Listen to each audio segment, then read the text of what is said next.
I thank the ranking member.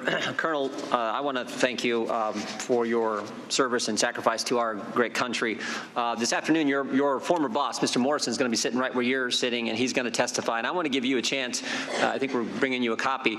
I want to give you a chance to respond to some of the things Mr. Morrison said in his deposition, page 82 of the transcript from Mr. Morrison. Mr. Morrison said this: I had concerns about Lieutenant Colonel Vindman's judgment. Among the discussions I had with Dr. Hill in the transition was our team, its strength, its weaknesses, and Fiona and others had raised concerns about Alex's judgment.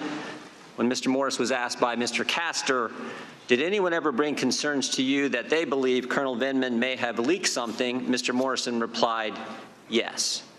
So your boss had concerns about your judgment. Your former boss, Dr. Hill, had concerns about your judgment. Your colleagues had concerns about your judgment, and your colleagues felt that there were times when you leaked information.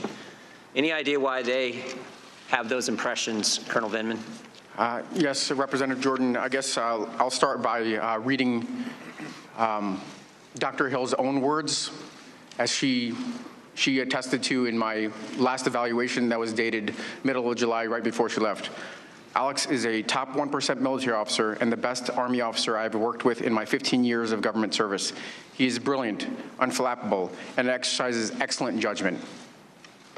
So it was Okay, it was exemplary during numerous visits, so forth and so on, but I think you get the idea.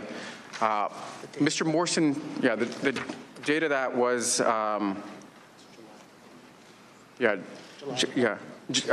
let's see, I'm sorry. July 13th. So, Mr. Jordan, I would say that I can't say what why Mr. Morrison. Ladies and gentlemen, welcome back to Conservative News. Today, we're breaking down how Congressman Jim Jordan turned the tables on Adam Schiff and exposed the political theater behind the impeachment hearings.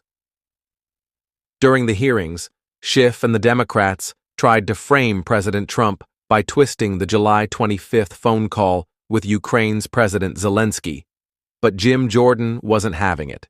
He pointed out the double standard, how Schiff allowed some witnesses to answer questions freely, but blocked others from revealing key details. Why? Because the truth didn't fit their narrative. Jordan questioned Colonel Vindman, whose own boss, Tim Morrison, raised concerns about his judgment and potential leaks. And when Jordan pressed Vindman about who he spoke to regarding the call, Schiff cut him off, claiming it was to protect the whistleblower. But let's be real, Schiff himself said he didn't know who the whistleblower was. So why the secrecy? The answer is simple. The so-called whistleblower wasn't just an objective observer. He was a political operative working with Schiff's team from the start. The Democrats wanted to control the narrative, but when President Trump declassified the call transcript, their entire case crumbled. No pressure, no quid pro quo, just another failed attempt to take down Trump. This is the Washington swamp at work. Folks manipulating the system, silencing dissent, and using impeachment as a political weapon. But thanks to fighters like Jim Jordan, the truth is coming out. That's it for today. If you like content that exposes the left's hypocrisy, make sure to like, share, and subscribe to Conservative News. Stay informed, stay conservative, and we'll see you next time. Questioned my judgment. We had only recently started working together. He wasn't there very long, and we were just trying to figure out our relationship. Maybe it was a different cultures, military culture versus. And Colonel, you never leaked information?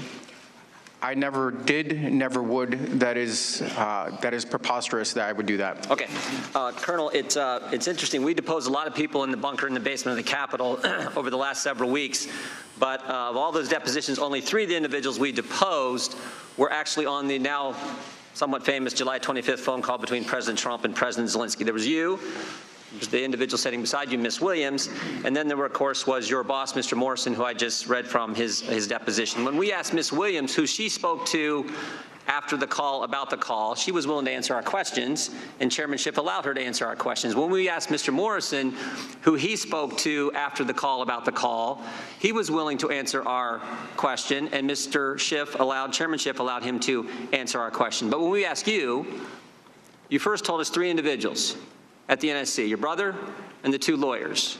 And then you said there was a group of other people you communicated with, but you would only give us one individual in that group, Secretary Kent, and the chairman would only allow you to give us that name.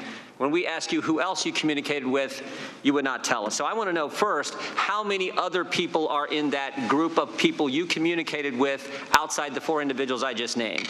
Yes, Mr. Jordan, on call readout, certainly after the first call, there were probably a half a dozen or more people that I read out. Those are people with the proper clearance and the need to know.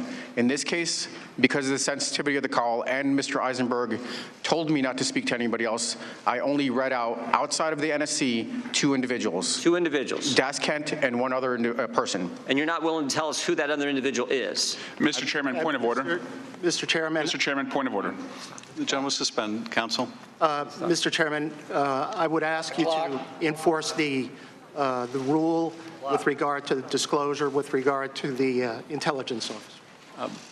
Thank you, counsel. You know, as I indicated before, this committee will not be used to out the whistleblower. That same Mr. Chairman, necessity can you first stop the time so I don't lose the time? Will persist. You are recognized again, Mr. Jordan. Mr. Chairman, I don't see how this is outing the whistleblower. The witness has testified in his deposition that he doesn't know who the whistleblower is. You have said, even though no one believes you, you have said you don't know who the whistleblower is. So how is this outing the whistleblower to find out who this individual is? Mr. Jordan, this is your time for questioning. You can use it any way you like, but your question should be addressed to the witness. And your question should not be addressed to trying to out the whistleblower. Well, okay.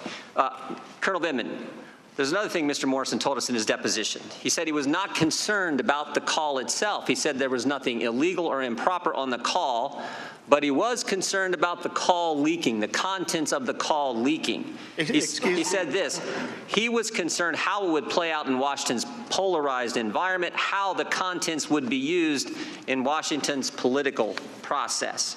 Mr. Morrison was right. Excuse me, Mr. Jordan, could I get a page? Page 44. Mr. Morrison was right. The call leaks.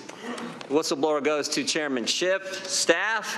Then he runs off to the lawyer, the same lawyer who said in January of 2017 the coup has started against President Trump. The one thing the Democrats they didn't count on was the president releasing the call transcript and letting us all see what he said. They didn't count on that. Transcript shows no linkage. The 2 individuals on the call have both said no pressure, no pushing, no linkage, but security assistance dollars to an investigation. Ms. Williams, after the call on the 25th, we know that Colonel Vindman talked to several people. After the call on the 25th, how many people did you talk to about the call? I did not speak to anybody about the call. Didn't speak to anybody? No. I yield back. Mr. Himes. Thank you, Mr. Chairman. Mr. Chairman, I ask unanimous consent to enter the Lieutenant Colonel's performance review into the record. May I inquire of Colonel Vindman whether you would like us to do that? If you would, we're happy to. If you would prefer it not be in the record, I leave that to you. With redactions. Yeah, I guess with redactions, it has PII in it, and that should be protected. And maybe the only elements that are relevant are the actual narrative. Chairman. Did you read the relevant portions, or? I mean, that was the short version. There were some other paragraphs in there, but. Mr. Chairman, I'll withdraw my request. Okay, thank you. Thank you both for your testimony. Ms. Williams, you joined the Foreign Service in 2006, correct? Correct. Prior to becoming a nonpartisan career official, you worked as a field representative